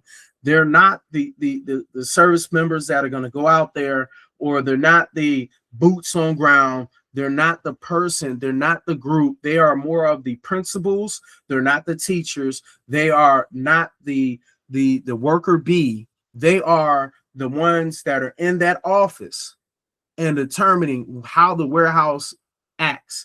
That is their job more so than the person who's going to sit down with you at your bedside and comfort you when you're about to go to sleep. The other person will come in, check, and see, hey, Miss such and such, is that everything we need? Okay, all right. Hey, make sure you do this, and I seen the charts, and it looks like the charts are good.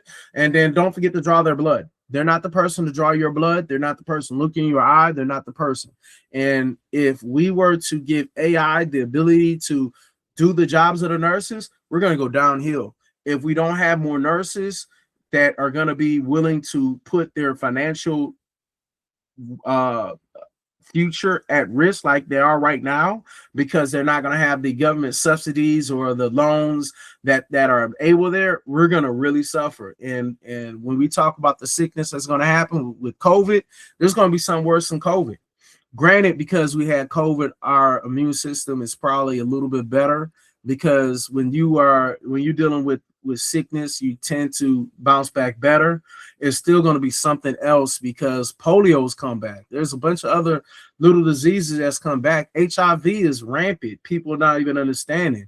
Like, it's a bunch of things, bunch of health issues and risks that we are not paying attention to, solely because our CDC is fractured.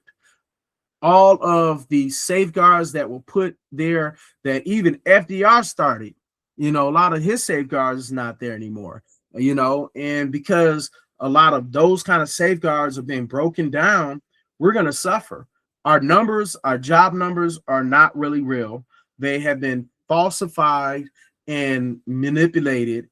And even the head man, I think, what's his name? Don't get me lying. But the head of the Department of Labor statistics, he was basically putting out information, and he was kind of hesitant on saying that the information was valid and real and true. So the numbers that we're going to see is going to be skewed. And the thing that's going to kill us is complacency and feeling that it doesn't affect us, it doesn't matter. So we're gonna cease this, and again, we're gonna have to watch democracy and understand that right now we have to defend democracy. We got to stand up for it. We have to fight for democracy. We're gonna have to bring back we got to come with it. All right, and that is what that means. Boots on ground. What that means. Don't be afraid during Christmas time. Do not be afraid to talk to your family members about hard subjects. I understand that a lot of people don't like them hard conversations, but hey, sometimes you gotta tell your cousin, hey, cuz, man, you really don't understand what's going on, bro. They coming for us, man. And if you too complicit and complacent about this, it's really gonna become bad. And nothing good comes from us acting like it's not here. And by the time a lot of your family member will hear it from someone else, it's too late.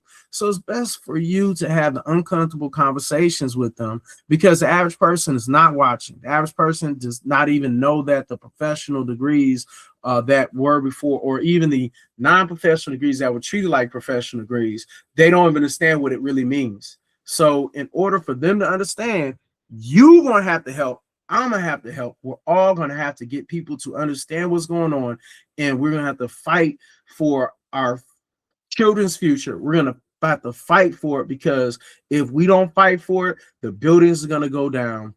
The public service is gonna go down. When there's an illness, we're all gonna die, because we're not gonna have adequate health insurance. We're not gonna have the workforce to go take care of it. And generally speaking, that's what you need. You need a great workforce. You need people who know what's going on. And right now, it looks like Canada might be a better place to move.